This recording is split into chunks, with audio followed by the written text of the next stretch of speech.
I'm Ted. This is the Real Ted G podcast. You know where you're looking for us. Yep. Hey, Bing. Hey, I had to fix my chair. Half my head was cut off for a second. So you wanted me to, you want to discuss ChatGPT? ChatGPT, artificial intelligence. I hate it personally. That's the first time I pronounced it right. I keep saying ChatGPT. GDP, like gross domestic product? Pretty much, yeah. I guess that's what I'm going for. So I know very little about it. I know the actors are striking. They won. I know. They actors won, in California. Oh, they won? They won, yeah. Good for them. Yeah. Well, you know what it is? A lot of people are afraid of ChatGPT because it's kind of like automation back in the 20th century where as you know, since the Reagan years, we shifted from a manufacturing-based economy to a service-based economy. So now all the service-based jobs are getting automated through ChatGPT, where, writers are everyone's taking these scripts that were made, putting them through ChatGPT and creating new stories. That's why one of the writers went on strike. And speaking of scripts. And they made one for you. You made a script. Actually, someone that works with me now typed this up. Went into ChatGPT. And said, write a script for cap rates, to discuss cap rates. Okay. And then it was a very, very normal cap rate script. And then I said, but can we have jokes in it? And he's typed in, please add jokes. And specifically, we said dad jokes. And then I get this script, which if I had a teleprompter, I would just go with the script today. Let's hear it. Now, there are two sets of people. So the host, that's me. Welcome, dear listeners, to another hilarious episode of the Real Ted G podcast. I'm your host, the Real Ted G, and today we're going to turn our seemingly dry topic of cap rates into a comedy extravaganza. Co-host's line. Hold on to your calculators, folks, because we're about to make real estate numbers giggle. Okay. That would be the co-host. We should have made a second copy and have you read it. Then the host says, that's right. Our co-host's name. That's right, Bing. So, what in the world is cap rate? Well, does anyone... Well, I'll explain cap rates at a later time to you. Well, it's like the dad joke of real estate. It's so simple, you can't help but roll your eyes when you hear it. Imagine cap rates as the punchline to the real estate investment joke. You're right. Here's our first cap rate dad joke. Why did the real estate investor bring a ladder to the property? Why? Because he wanted to see a higher cap rate. That one I get. That one is good. I don't even know. That was decent. That was the decent cap rate dad joke. Is calculated by dividing the NOI by the price of a property. The NOI? NOI, net operating income. Oh, okay. So when you divide it, you get a cap rate. Could be anything between 5 and 6%. Could be 7 or 8%. So anyway, that's how cap rates vary. It's actually a capitalization rate. Okay. The rate at which your investment pays itself back. Okay. This is why we wanted dad jokes in there. Or we wanted different jokes. I got another one, but there was one here that I really don't get. So that's a good one. Here's another. Why do real estate agents make terrible comedians? Why? Like you really have to ask why. Because they can never find a good cap rate without a script. I'm not sure if I got that one.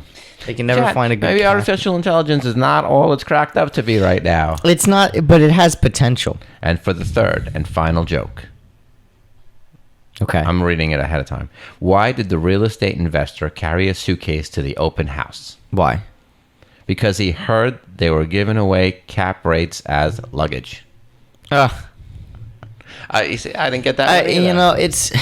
I mean, that's more like a pity laugh because that was just not really that funny. But ChatGPT is no Jerry Seinfeld. It's not. I mean, it's trying to be there. Am I alone here? It's like, no, ChatGPT is like Kramer after the limelight left. Remember, this is what I should have done like it was my actual line, but oh well. But remember, folks, while these jokes are funny, cap rates are no joke when it comes to making smart real estate investments, so calculate wisely.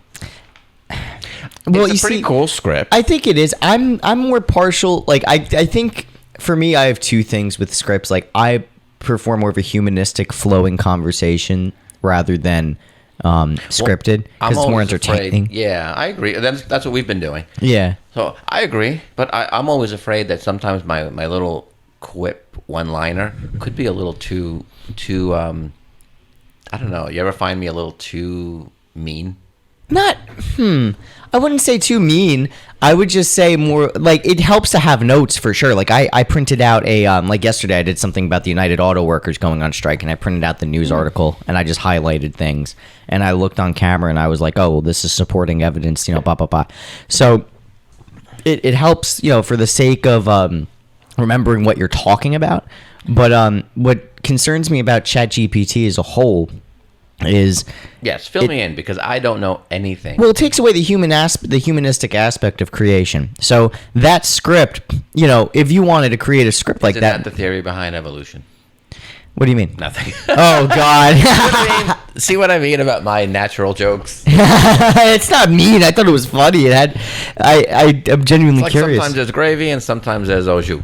That sounds like me on a day-to-day basis. Yeah. I understand. So keep filling me in. So I am aware of artificial well, it's like that script, right? Like me and you could have sat down and created our own jokes about it, and that would have been something different because it would have been us creating it. But now we're just ChatGPT takes a bunch of other crap that people have created, puts it all into a blender, and then spits out something different. It takes away the human aspect of it or the consideration for what we're doing. It's more just like, oh, okay, here's some dad jokes. Yeah. Like it has a different creative flair if it was me and you sitting in a room creating jokes as compared to a computer doing it. And it doesn't necessarily take into account, like not that I do, because I'm not a script writer. Right. I wrote one script and it didn't go anywhere, probably because I didn't mail it anywhere. So you should mail it. It's probably still in my desk drawer. I've had it for 32 years. No, I've had it for 28 years. No, it's not there. I know where I have it saved.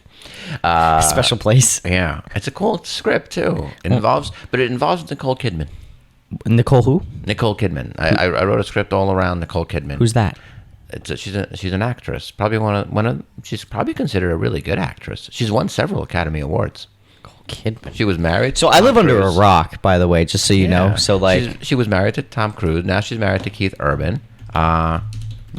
She was in a lot of like recent stuff too. Anyway, yeah. What were you saying? Oh, so anyway, enough about my script. No one else is going to read it. So, wait, what was I going to say? I guess the Chat GTP doesn't take into account like a natural emotional arc that has to occur in theater. Yeah, like the whole, like it's you get to a climax and then so it takes away from like the creativity of humanity. And personally, I'm not a fan of automation. I think that ChatGPT has its purpose. Like if you like, I was with a client the other day and he was trying to come up with names for his show.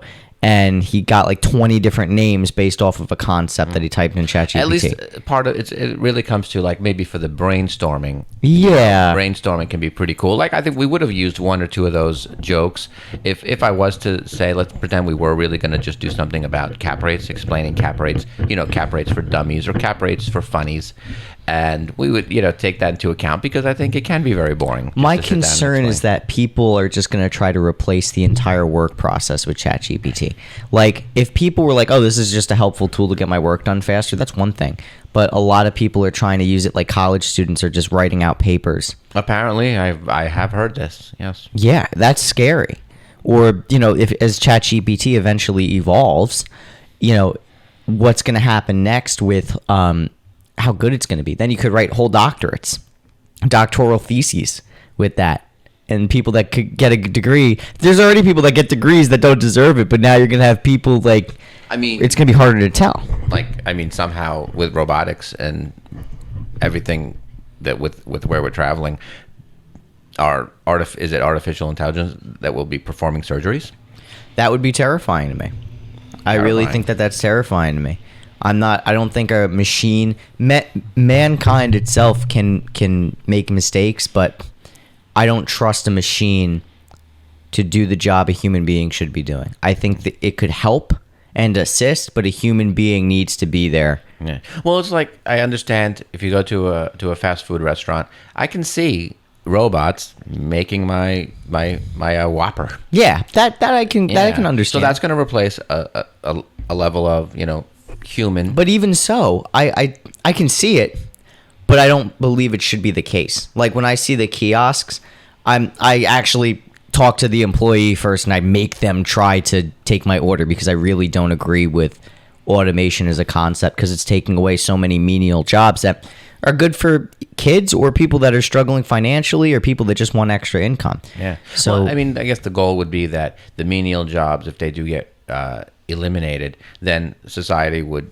be elevated, where there's no, we would not have menial jobs for humans, so humans would have higher.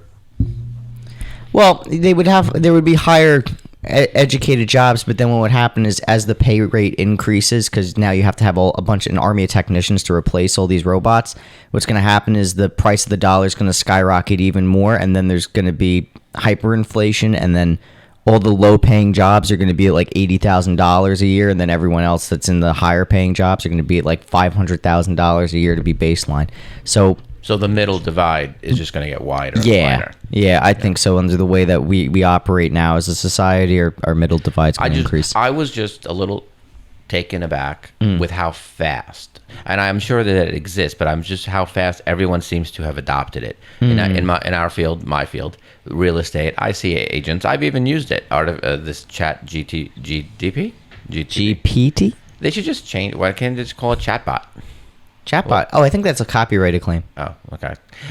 So I could see, you type in, write advertising text for the following address, and it's not exactly accurate. You do have to go into it and kind of say, oh no, this one does not have a second story, so we would not be talking about the second story. But it has some nice flowery language, to use. You could sit down and relax on this oceanfront home. And not that you can't come up with that yourself, but I feel, we are using it. But I'm just a little weirded out about how fast, and it's like fast and loose. So I was amazed by that too. What? I saw that happen. Even you were amazed, and you're a lot younger than me, which things are happening faster and looser for the younger people. Yeah, it's concerning, because you know what also concerns me? What concerns me is fast and loose used to mean something completely different. Well, that's also a problem too, but what concerns me about it is that it takes away the critical thinking aspect. Like, we already have a lot of critical thinking has been eliminated in our society. But here's what ChatGPT and artificial intelligence can't do. Okay. I'm thinking I'm going to change that tripod right now and put it where I could actually see and talk to you at the same time. So, and I guess artificial intelligence would never think of that. Like, it cannot say, no, this might work better. Or it can it? Well, I feel like eventually it might be able to, because if it's able to understand what the difference between funny, sad, if it's able to differentiate emotions, there's definitely potential for it to give suggestions. You could even probably type it in right now onto ChatGPT, and it would give you suggestions of where to move a tripod that's obstructing view or whatever. Well, what is the best position for a podcast with, host and co-host? And it'll probably pull from a bunch of internet sources, and then it'll pull from things that tell are us uploaded. We have to sit on taller stools like Regis and Kathy Lee used to. And I my guess God, taking me back. The current ones are. They are Kelly Ripa and I don't know. I don't pay attention to cable news. No, I feel like So I haven't watched daytime television in a very long time. That's because we're listening to podcasts now. This is a positive of development, because now everyone has access to media and can do their own thing. And what you consider that a positive aspect? Yeah. But that means that if someone only wants to talk, wants to listen to, give me the topic that you just said, something about the United Auto Workers striking. Okay, let's pretend that's the topic that I'm interested in. So I would just immerse myself. I wouldn't hear anything. I wouldn't hear a Kelly Ripa joke. I wouldn't hear about Jennifer Lopez dancing with Jimmy Fallon. But that, so do you consider that a good thing? I don't watch the news, so I'm the last person to preach. I consider it a positive because it gives you more choice. Like, not most people, but for me personally, I feel by giving you more choice, it indirectly can give you less choice. That is true. You can be overwhelmed from it. A lot of people are overwhelmed from the amount of content that they have to consume. So that's also a negative of it. I think there's always going to be a positive and a negative. The positive of this is you have the ability to listen to people like us, and then you could go listen to the United Auto Workers strike and not have it interrupted by anything else. The downside is there's so many choices and so many things to weed through, and we're average people doing this. So right. See, in the past, 40 years ago, before Google, before Siri, before all this, the real originating artificial intelligence, right? I had, Teddy Ruxpin. No, but before all that, I remember when I was in college, it was definitely the Stone Age. But I remember knowing, I was in a statistical course, and they showed us how to get raw data for, it was something to do with hospital data. So I get that. But guess what? That was raw data, raw, unopinionated data. And you just said something really important to me. It's us doing these podcasts now. I think that hopefully any viewer, especially the two that are watching it, they understand. Okay, if I talk about nutrition, I'm not an expert. If I talk about medicine, or my knee was hurting, and then I just I took shark cartilage and I got all better. So, but I am not a physician. So if someone else's knee is hurting, they cannot say he told me that it works. But I'm not a physician. Do people take that into account? Some people do. Some people don't. I mean, there was an influencer, for example, fitness guy. His name was Liver King, and he was jacked, and all he would do was eat raw liver and a lot of I like carnivore. I like pate, but I'm not sure. I actually prefer raw liver over. Yeah. Anyway. Well, I mean, he would have a strictly carnivore diet, and then it came out that the guy was using testosterone and performance enhancing drugs. So he lost all his credibility, and people were following his regimen. Unfortunately, there's going to be people that believe whatever they get told, even on the news media. I mean, well, that's what I mean. That would be the step in the right direction if people actually had access to more. I guess we have access to a lot of opinions, which in turn can be considered raw data. I can hear what I have to say. I can hear what you have to say. I can hear what Joe Schmo has to say. And so I guess maybe I'm actually on board with you with what you just said. And maybe it is a little easier that way, as opposed to we're not going to talk politics, and we don't talk about news media. No politics. But yes, different news channels seem to have different agendas. That when I was a kid growing up, I actually was always taught, and this is again Stone Age. The news media is there to report the news, not give an opinion about it. So whether or not the newscaster voted for the president or not, you were not supposed to be able to tell. So I believe that day has changed. Has, unfortunately. People's opinions seem to be, but then again, we're sitting here on a podcast. Essentially, all I can tell you is I can give examples of success stories. I can give examples of what works in my field of expertise. Well, I guess that does make me an expert. It does, but you're an expert in your field. You're not an expert in nutrition or anything else like that. I'm an expert in multimedia production, but I'm not an expert in math. Certainly not an expert in math. I can't do math. It's amazing I can do bills, but I think that the way that this is accessible is more of a positive. And I'm not getting paid by Dunkin' Donuts, right? No. Oh, darn it. Sorry. I mean, you could plug them and we could tag them in the post and hopefully they see it. We should do that with Burger King. But having all these different opinions and different shows, it now puts the burden on me to go and do my own research. Say, is this guy saying something true? Because with legacy media, you just trusted it because it was how it used to be when you said what you were just talking about. The guy would just report the facts and that's it. Well, that era has passed, even though people still have that conception of, it's in the news, so it must be true. So now, because we're random people, our listeners are probably going to fact check us more often than they would fact check one of the news outlets. So I think in a way it's good for that. And this trend has been starting since, honestly, the 60s with pirate radio. So pirate radio in the 90s was going to transition into legalized low-power FM stations. And then all the major corporations bought up those licenses, so everyone went to the internet to create internet stations. And then it turned into podcasting in 2008. So what we're doing right now comes from the long tradition of pirate radio and people wanting to exercise their right to free speech. And again, learning. It's an evolution. Yeah. But in my opinion, it was a very quick evolution. Very quick. It's like that moment where, it's like, you went from, you went from microorganism to human. It's like that, it's like, so it's really this artificial intelligence conversation that's out there. You said the writers union for the actors writers union. Writers Guild of America. Yeah, they won. They won. They won. So their win is that artificial intelligence. I don't know exactly what used. concessions they got. I just saw in the headlines yesterday when I was actually doing an episode about the UAW that the WGA did in fact win and their strike was over, but I don't know to what extent they won. Because when strikes are over and the union wins, they usually don't get all of their demands. So I don't know at the current moment, but I can look it up. Let's see what they won here. And I will say too that even though progress seems to be made very fast, we're mirroring what happened in the late 19th, early 20th century, where we're now dealing with the concept of automation taking our jobs again. Right. So how many times is society going to have, humanity going to have this slight argument or fight and keep winning? I think it's going to happen quite some time. Like it's going to keep going on for our history, I feel.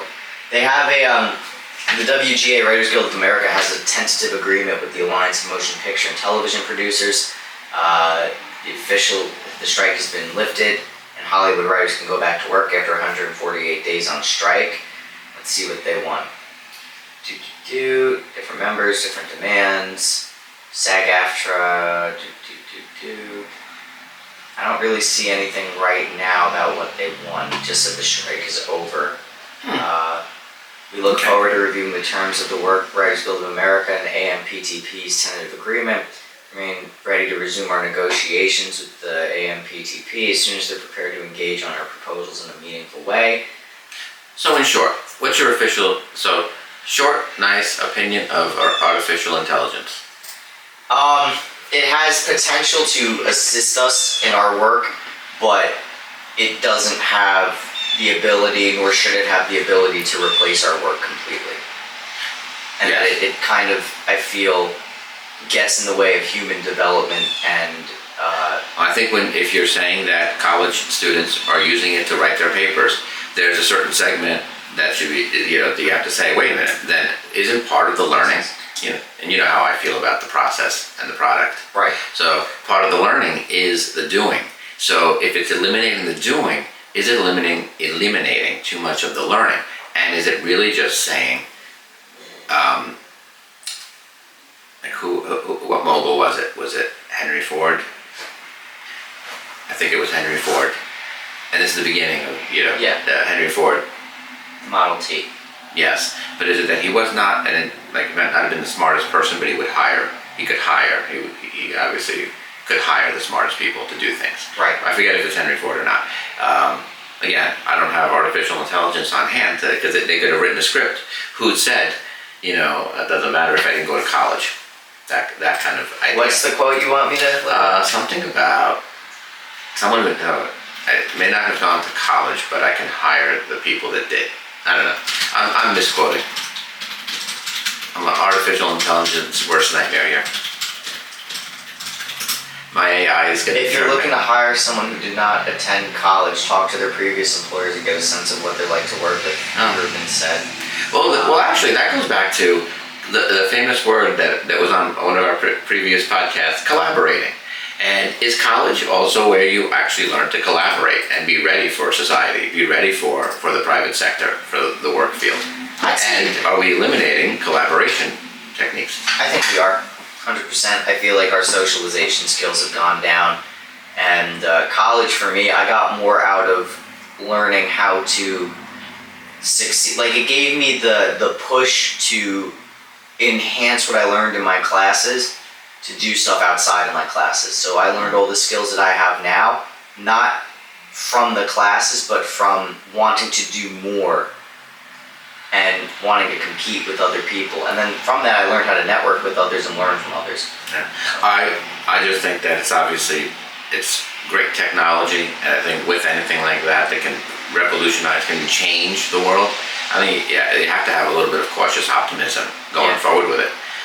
So I'm not going to eliminate, it's kind of, let's use it as a hybrid. Let's use it to enhance what we already do.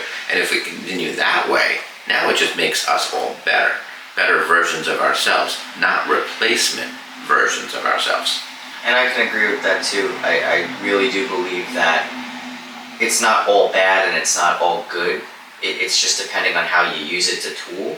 But the way that people want to use it, they're unintentionally erasing the human aspect of it. So we need to, as people, really sit down and look at this tool and say, okay, well, we got to figure out a way to use this without losing ourselves. AI, baby. Aye. Aye, Captain. Yeah. And this is the real Ted G. Thanks for joining us. You know where to find us: YouTube, Spotify, TikTok, Instagram, Facebook. And that's all, folks. That was on the script.